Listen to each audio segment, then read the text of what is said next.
मैं नंबर दोबारा बनाई। मैं जी चला जाना जी।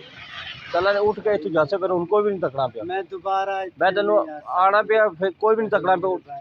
ਤੁਹਾਡੇ ਬੱਚਿਆਂ ਵਰਗਾ ਵਾ 5-7 मिनट की पॉलिस सामने पिया उठ के टूर जा जे टूर के जा सकते कोई भी नहीं तकना पिया। मोटरसाइकिल जान दे तो उठ के ਉਹ ਗਲੀ 'ਚ ਮੈਂ गली ਤੁਰ बिच ਕੇ नहीं ਤੁਹਾਨੂੰ इधर ही उठ के तेन फिर मैं नहीं जान दे लगा। नहीं इस तरह नहीं जान दे लगा। मुल्तान ना रहने वाले ਜੀ ਮੁਲਤਾਨ ਸ਼ਹਿਰ ਦਾ है गड्डी मोटरसाइकिल जान दे उठ के टूर जो पुलिस वाले आ जैसे तो लै जैसे दोबारा भाई साहब नहीं आवागा। नहीं बताता भी होनी ना बेशुमार पेट के वास्ते कोई मैं किसी को मेरा मजदूरी कर बिल्कुल ठीक है। होते नहीं रहा। अच्छा चल हूँ कोई भी नहीं उठ जा ना उठ जा क्या चल अल्लाह पाक कोई भी नहीं है तकना पिया तो उठ जा।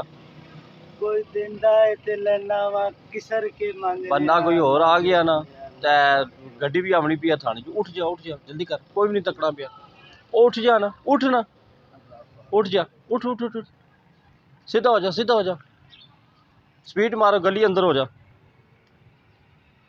और ना इधर नजर आमी।